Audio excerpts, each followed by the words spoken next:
I'm Candace Smith. I'm 21 years old.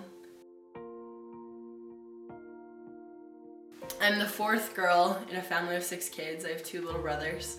And we grew up, my father's a seminary teacher and my mom's an orchestra teacher. So growing up in my house, we had a lot of amazing discussions about the gospel and about what Heavenly Father expects out of His children. When I was 16 years old, I had the opportunity to go swim at nationals and I qualified for the Olympic trials. So I competed in 2008 in Omaha, Nebraska. And then this past year, I had the opportunity to swim at nationals again and I re-qualified, so I'll be going to the Olympic trials this next year in 2012. A few years ago, when I was 18 years old, I had a kind of not usual experience that most 18-year-olds have. There were a few things going on that I wasn't aware of that involved a few friends of mine and the law.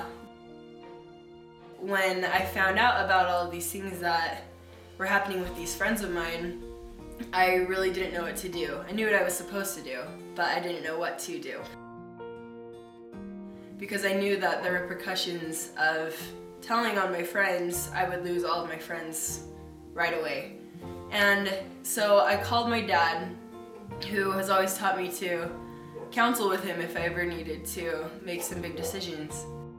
I just told him that my standards were being compromised and that I needed to come out and say something about it, but I was scared to.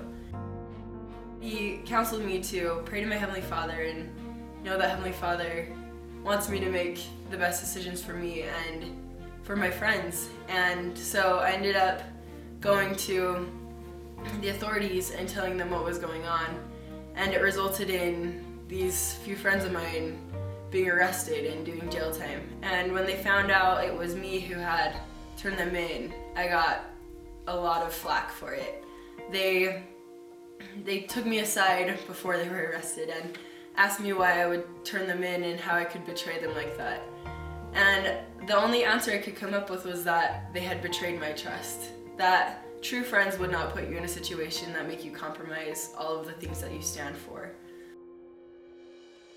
When we talked about that, I told them that I dearly loved them, but if I didn't say anything that I knew, I would have lost all of my schooling, I would have been kicked out of the university I attended, I would have lost everything I've worked my entire life for.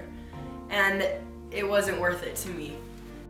The biggest thing I learned from this was that people can change. Every single one of them has either sent me an email or called me. They just said, thank you for being willing to stand up for what you believe in.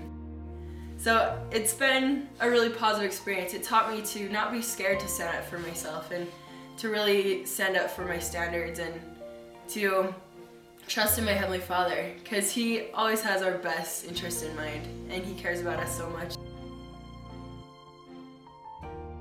I think that if we realize that we can counsel with Him with everything we do, no matter how big or small, that He will always take care of us and lead us in the right direction.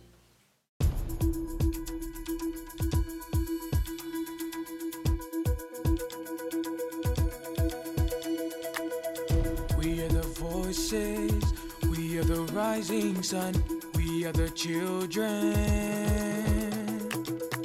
last of the fearless. We are the light and love, shining in darkness.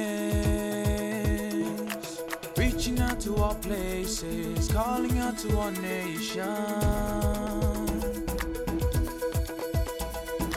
If your heart is changing, now your chance has come.